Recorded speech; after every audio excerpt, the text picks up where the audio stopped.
भूत पिशाच निकट नहीं आवे, महावीर जब नाम सुनावे। दोस्तों, आपने ये पंक्ति हनुमान चालीसा में बहुत बार सुनी होगी, पर क्या ये पंक्ति सच में इतनी कारगर है कि बालाजी महाराज का नाम लेने से भूत पिशाच भाग जाते हैं? आइए जानते हैं आज के इस वीडियो में। दोस्तों, भूत पिशाच का नाम आते ही सबसे पहले ख्याल आता है मेहंदीपुर बालाजी धाम का। ये मंदिर बहुत ही प्रसिद्ध है, जो कि राजस्थान में स्थित है। और इस मंदिर की खासियत ये है कि यहाँ पर भूत प्रेत पिशाच इनसे ग्रसित लोगों का निवारण किया जाता है। आज की वीडियो में हम इसी मंदिर के बारे में कुछ रोचक तथ्य जानेंगे। राधे राधे दोस्तों, ओम टीवी में आप सभी का बहुत बहुत स्वागत है। आइए जानते हैं इस मंदिर के बारे में। तो मेहंदीपुर बालाजी मंदिर बहुत ही प्रसिद्ध मंदिर है। यह मंदिर राजस्थान के दौसा जिले में स्थित है, जहाँ पर हर दिन देश विदेश से हजारों लाखों श्रद्धालु दर्शन करने जाते हैं। ऐसा माना जाता है कि जिस व्यक्ति के ऊपर प्रेत भूत आत्मा का साया होता है, उस व्यक्ति को बालाजी के दर्शन जरूर कराना चाहिए। मंदिर श्री राम भक्त हनुमान जी से संबंधित है।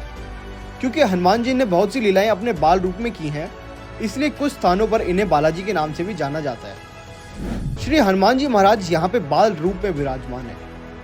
बालाजी मंदिर में मुख्य रूप से 3 मूर्तियां हैं, जिनमें से एक बालाजी महाराज और उनके 2 प्रमुख सहायक प्रेतराज सरकार और भैरव बाबा भी विराजमान है। जहां पहले सभी प्रेतराज महाराज के दर्शन करते हैं, फिर बालाजी महाराज के दर्शन के बाद भैरव बाबा के दर्शन करने का प्रावधान है।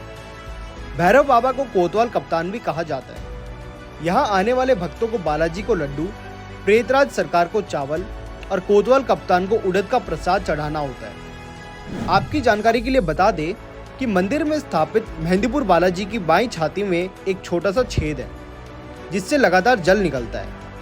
भक्तों में ऐसी मान्यता है कि कहा जाता है कि ये बालाजी का पसीना है। इसके साथ ही राम सीता मंदिर भी सामने स्थित है और इसे ऐसे बनाया गया है जिससे हनुमान जी भगवान राम और माता सीता के हर पल दर्शन कर सके। भगवान बालाजी का धाम पहाड़ियों के बीच घिरा है, जिस वजह से इस स्थान को घाटा मेहंदीपुर मंदिर भी कहा जाता है। बता दें कि बालाजी धाम पहुंचकर हो सकता है शुरुआत में कुछ लोगों के लिए भयावह अनुभव हो। कहते हैं कि यहाँ आने के कुछ समय बाद ही यहाँ का दृश्य बदल जाता है और हर तरफ बहुत से महिलाएं और पुरुषों की चीखने की आवाजें आने लगती हैं। दरअसल यहाँ आते ही सबसे पहले सभी भक्त लाए हुए प्रसाद को चढ़ाते हैं, जिसके बाद भूत प्रेत बाधाओं से ग्रस्त व्यक्तियों के व्यवहार में बदलाव आने लगता है। यहाँ मंदिर में भी बहुत विचित्र चीजें देखने को मिलती हैं। मान्यता के अनुसार यहाँ भूत प्रेत की बाधाओं से मुक्ति पाने के लिए बालाजी महाराज के चरणों में लोग पहुंचते हैं। बालाजी में प्रेतराज सरकार और भैरव बाबा का भी मंदिर है। जो भक्त बालाजी के दर्शन के लिए जाते हैं, वो यहाँ भी जाते हैं। मान्यता के अनुसार जिस किसी के ऊपर कोई नकारात्मक साया होता है, उनकी पेशी यानी उनके ऊपरी साये को दूर करने के लिए कीर्तन आदि यहाँ किया जाता है। श्री बालाजी महाराज के दर्शन से ही भक्तों के सभी संकट कट जाते हैं। ये बात केवल एक मिथ नहीं है कि श्री मेहंदीपुर बालाजी धाम में केवल संकट वाले ही आते हैं। मेहंदीपुर धाम में भक्तों के सभी प्रकार की मनोकामनाएं पूर्ण होती है, इसलिए दर्शन के लिए कोई भी व्यक्ति आ सकता है।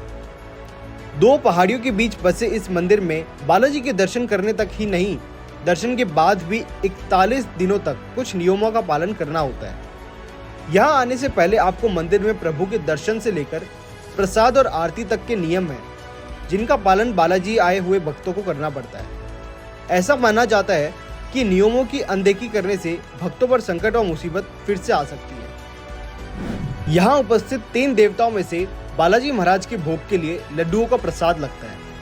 इन्हें मेहंदीपुर का राजा भी कहा जाता है। बालाजी महाराज के सामने ही सभी बुरी आत्माओं की पेशी लगती है, तो वहीं प्रेतराज सरकार को पके हुए चावल और खीर का भोग लगाने का प्रचलन है। ये बालाजी महाराज के दरबार के दंडनायक के रूप में विराजित है। इन्हें सभी बुरी आत्माओं को दंड देने का अधिकार प्राप्त है। भैरव कोतवाल यानी कि भैरव बाबा, ये बालाजी महाराज की सेना के सेनापति के रूप में जाना जाता है। साथ ही इन्हें कोतवाल कप्तान भी कहा जाता है। बाबा भैरव भी भगवान शिव का ही अवतार है। बाबा भैरव को उड़द से बनी हुई चीजों का भोग लगाया जाता है। अधिकतर भैरव बाबा को मिठाइयों में जलेबी और गुलगुले का भोग लगाया जाता है। साथ ही उड़द दाल की बने दही बल्ले भी इनको भोग में लगाए जाते हैं। मंदिर की कुछ विशेषताएं ऐसी भी हैं। ऐसा माना जाता है कि यहाँ से मिलने वाला प्रसाद आप अपने घर पर नहीं लेके जा सकते। शास्त्रों में कहा गया है कि मीठी चीजें और सुगंधित चीजें ये अपनी तरफ नकारात्मक शक्तियों को आकर्षित करती हैं। इसलिए ये चीजें तो दूर, आप यहाँ पर मिलने वाले प्रसाद को भी यहीं खाकर बाकी मंदिर परिसर में ही छोड़कर जाएं। बताते हैं कि जैसे ही पीड़ित व्यक्ति बालाजी का प्रसाद यानी लड्डू खाते हैं, वैसे ही उनके अंदर भूत प्रेत छटपटाने लगते हैं। यहाँ जो प्रसाद चढ़ाया जाता है उसे दरख्वास्त या अर्जी भी कहते हैं। बता दें कि मंदिर में एक बार दरख्वास्त का प्रसाद लगने के बाद मंदिर में एक पल भी नहीं ठहरना चाहिए और जितनी जल्दी हो उतनी जल्दी निकल जाना होता है। वहीं अर्जी का प्रसाद उसे कहते हैं जिसे लेने के बाद आप अपने पीछे की ओर फेंक देते हैं। इस दौरान सभी को ये ध्यान रखना होता है कि वो प्रसाद को फेंकते समय पीछे ना देखें। जिनके घर के सदस्य पर भूत प्रेत का साया हो वो अपने साथ कोई भी सुगंधित वस्तु या मीठा प्रसाद साथ नहीं ले जा सकते। यही नहीं, अन्य लोगों को भी इसकी मनाही होती है।